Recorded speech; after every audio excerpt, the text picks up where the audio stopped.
It is good to be back together again. Did you hear that? It is good.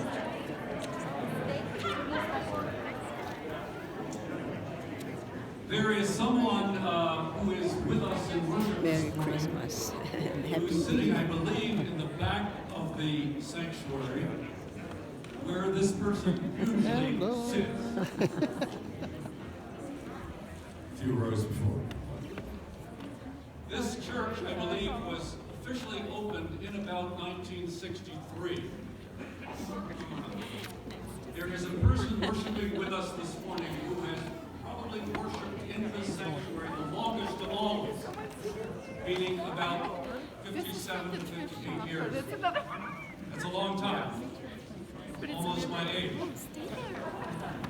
So, if that person by the name of Courtney Defner will please stand.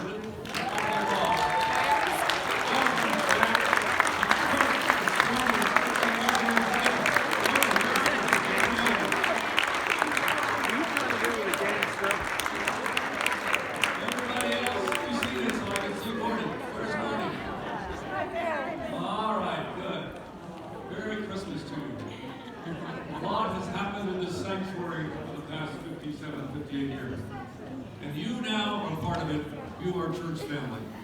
And now we will never forget children. This is part of your season. So without taking any money from you this morning, will the children come forward, but listen to the instructions. We want you to face this way, because the presenter is going to sit right here. Okay, children, come forward. The Hart family.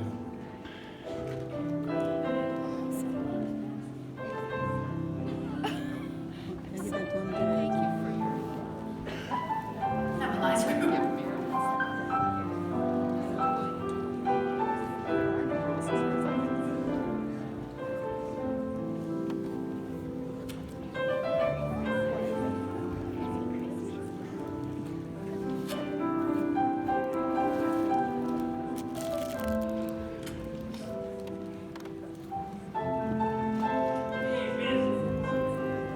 오늘 그냥 가네.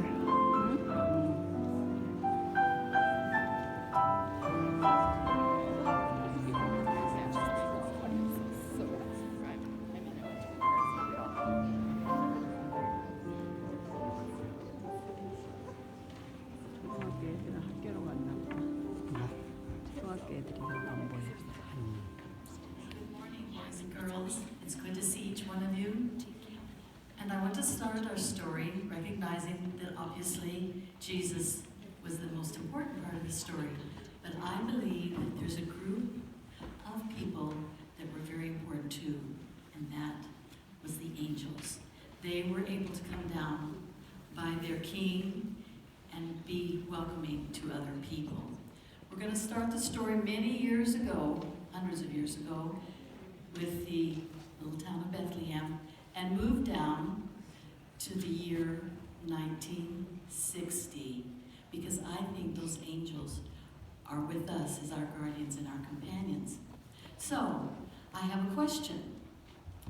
When we look somewhere outside of Bethlehem, probably, there's a group of people to whom one angel at first came, and then many angels lighting up the sky and telling this group where they should go to see Jesus. Who can tell me who that group was? Anybody remember? Yeah. Shepherds, that's exactly right. And they were so honored to go and see their king, the baby at that time. Okay, we know that before that, obviously, that Mary was told by an angel, a very important angel, that she would be the mother of Jesus. Yes, that's right. Now I have another group that I would like for somebody to tell me about. That was not a very big number. We don't even know the number. But they also came to see Jesus and to bring gifts. And who would that be? Just a minute, see if somebody else. Anybody else have it? Okay.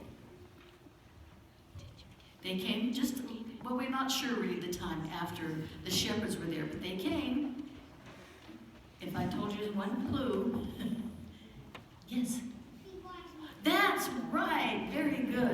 Okay, we're going to move down through the ages to a very cold New Year's Day where a family of 4 were flying in their Cessna, and I'm going to let my husband tell the rest of the story. So this was 41 years ago, and, 61 years ago. 61 years ago. And my brother Ken and I had come home from the academy to where we lived in northern Idaho. My dad was a little country doctor in the little town of Troy, Idaho. And he had an airplane that he liked to fly. And so on New Year's Day that day, it was beautiful just like today, except in Idaho, we had about 2 or 3 feet of snow on the ground. And we went out to the airport in Moscow, Idaho, to get in the airplane and fly clear down to southern Idaho, where my Aunt Ella and Uncle Claire lived with their 2 children, Fred and Betty Jo. Dad had just had the airplane worked on, a 100-hour check, so we knew everything was ready to go. We got in, it was very cold, but beautiful sunshine, and took off. Kid and I were sitting in the back, Mom and Dad were sitting in the front as we headed off across the Idaho wilderness. Though you know Idaho, a lot of it is mountains and canyons and rugged country. But up at 10,000 feet, you fly along and you look down at all the white in the mountains. It was beautiful. And we were about halfway to our trip when Dad reached back and woke us up. Boys, you better wake up, something's happening. And we didn't know what. We looked up and he says, we've lost our oil pressure. And the oil pressure gauge in the airplane, zoom, and it was all gone. Now the airplane was still running, so we didn't know, well, is the gauge wrong, or did we actually lose our oil? But my dad said, no, I think we better be safe. Shut down the engine, but we were nowhere. We're over the Idaho wilderness. So we quickly started looking at the maps and trying to figure out, is anything close to in these mountains? And we saw a little town coming up ahead, a town called Council, Idaho. And sure enough, it showed it had a little airport in Council, Idaho. So Dad shut down the engine. We started dead sticking it, coasting towards Council, a few miles away, enough altitude, and glided down towards Council, Idaho to land at the little airport. Only to get closer, and we couldn't see the airport. It was covered with snow. They didn't keep it open in the winter at all. So we couldn't find any airport. And Dad had just enough airspeed left to veer over the town, and there was one little straight stretch of 2-lane highway going out of the town before it went back up in the mountains again. And so we glided the airplane toward that, and here came a car down the road right towards us on the highway. It had enough speed to go up over the top of the car and land on the highway. And we came to a stop and opened the doors and got out, and sure enough, the entire bottom part of the airplane was covered with oil.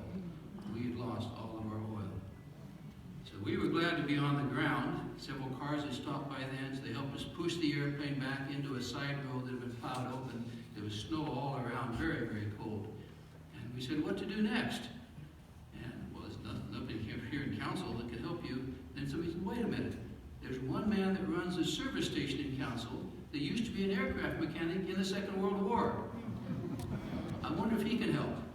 And so they drove into town, this man came out, and we opened the cowling. That's like the hood on an airplane, it looked. And sure enough, there you could see where the oil had run down from where the alternator bolted onto the firewall of the airplane.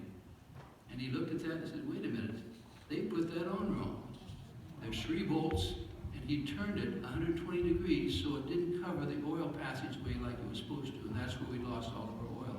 He said, well, I can fix that pretty easily. He got his wrench, he turned it, there's the right place.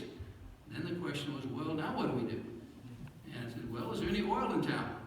You have to have a special kind of oil for airplanes. And so somebody drove out to the airport that had been shut down for the winter. They went through there and found 5 quarts of oil, just the kind we needed, and brought it back. But it was frozen solid. It wouldn't pour. And so we sat the oil on the engine of the highway patrol car that had come to melt the oil enough so it would pour. Got it warm enough, poured it in the airplane, and Dad said, well, should we try it? So he got back inside the airplane, locked the brakes, started the engine, started up, the manifold pressure came up, the oil gauge came up, everything seemed to be running perfectly. He ran it for about 5 minutes there and said, well, it seems to be okay. Should we try it? And so we all climbed back in that airplane. Highway Patrol went down the road, stopped the cars, and we took off and went on the rest of our journey. And that's when the angels look after you. Because any few minutes before or after, we'd had no place to land in the Idaho wilderness. So I've always been thankful for the way God takes care of us. Amen. And we're glad you see.